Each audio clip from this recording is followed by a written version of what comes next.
একটাতে তুলসী মঞ্জুরি দিচ্ছি, এটা মায়েদের দেখতাম দিতে প্রথম বড়ি বসালে, আর একটাতে শুকনো লঙ্কা দিয়ে দিচ্ছি।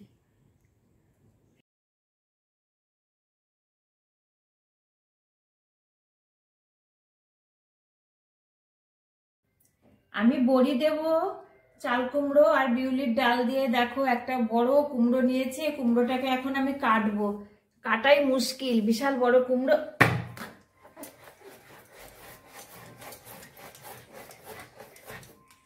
খুব কষ্ট কাটতে।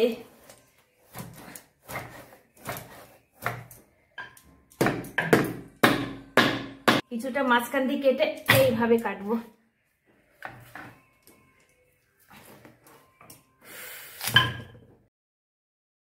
কাটতে গিয়ে দম বন্ধ হয়ে আসছে গো।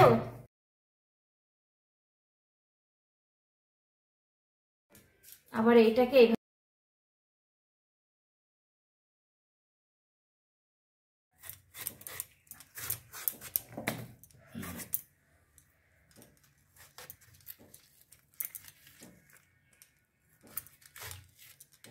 দেখো বন্ধুরা, অনেক কষ্ট করে আমি চাল কুমড়োটা পুরো কেটে নিলাম। এবার আমি পোড়াবো। খুব কষ্ট, এই কুমড়ো বড়ি দিতে গিয়ে খুব কষ্ট হয়। তারপরে আমি একা একা তো ভীষণ কষ্ট হয়ে যায়, তবুও দিই, যেহেতু আমি কেনা বড়ি খেতে পারি না। এবার আমি কুড়িয়ে নেবো, ভালো করে ধোবো, ধুয়ে কুড়িয়ে নেব।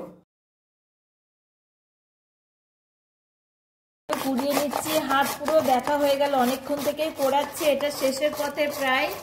এ দেখো অনেক এতটা এক গামলা পোড়ানো হয়ে গেছে, এটা শেষের পথে। পুরো হাত ব্যথা হয়ে গেল।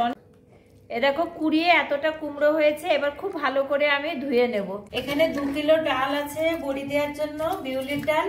এটাকে আমি খুব ভালো করে ধুয়ে নিচ্ছি কষলে কষলে। যত ভালো করে ধোবে বড়ি একদম লাল হবে না, সাদা হবে। ডালটা কিন্তু অবশ্যই ভালো করে ধোয়ার চেষ্টা করবে।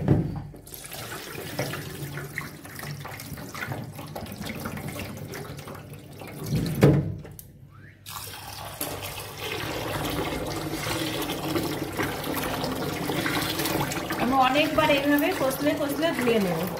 চাল কুমড়োটা খুব ভালো করে ধুয়ে নিচ্ছি। অবশ্যই কিন্তু চাল কুমড়ো ভালো করে ধুতে হবে, নাহলে টক ভাব এসে যাবে বড়িতে। একদম যতক্ষণ না জল সাদা বেরোবে আমি ধুতেই থাকবো। আর বারবার এই জলটা এইভাবে ধুচ্ছি, আমি ফেলে ফেলে দিচ্ছি। ডালগুলো খুব পরিষ্কার করে একদম ধুয়ে নিয়েছি, অনেকবার জল পাল্টে পাল্টে। এবার আমি একটা মিক্সিতে ডালগুলো বেটে নেব। আমি বড়ি দিচ্ছি। আমি কিন্তু কেনা বড়ি একদমই খেতে পারি না। কেনা বড়ি তো বাজারেই পাওয়া যায়, তবুও কষ্ট করে আমি দিই, যেহেতু এটা সারা বছর আমি রেখে খাই বড়িটা। সামান্য সামান্য জল দিয়ে দেব, দিয়ে দিয়ে বেটে নেব।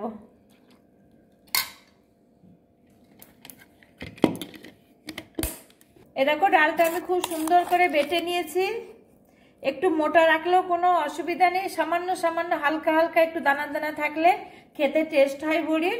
এইভাবে আমি সমস্ত ডালগুলো বেটে নেব। সমস্ত ডালগুলো আমি কি সুন্দর করে বেটে নিলাম। এবার আমি ঢাকা চাপা দিয়ে রেখে দেব, তারপর কিছুক্ষণ পর বড়ি দিচ্ছি।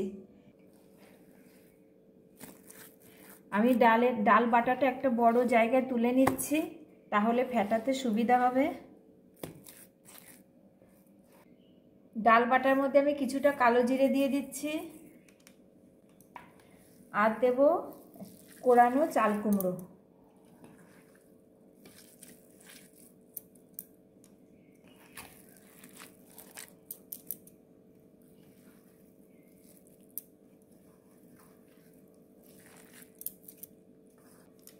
এবার আগে খুব ভালো করে মিশিয়ে নেব।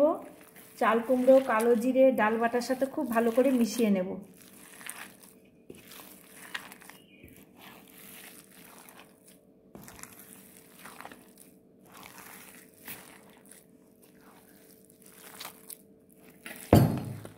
বন্ধুরা, এর মধ্যে আমি কালো জিরে তারপরে কুমড়োটা খুব ভালো করে মিশিয়ে নিয়ে এবার আমি খুব ভালো করে ফেটিয়ে নেব। যত ফেটাবে তত বড়ি গলবে তাড়াতাড়ি আর সাদা হবে।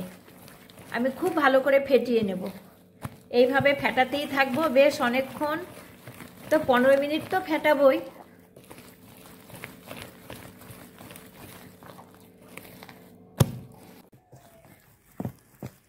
খুব ভালো করে ফেটিয়ে নিয়েছি, ফেটানো হয়ে গেছে। এবার বড়িগুলো আমি বসিয়ে নেব। নেটের ওপরে আমি কাপড় পেতে নিয়েছি, এর উপরে আমি বড়িটা বসাবো।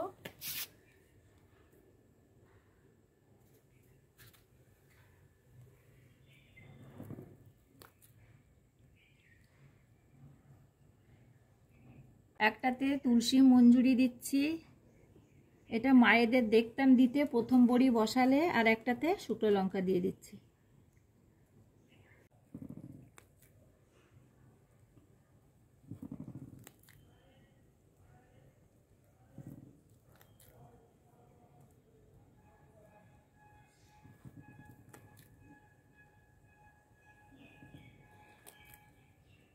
সমস্ত বড়িগুলো আমার দেওয়া হয়ে গেছে, দেখে নাও।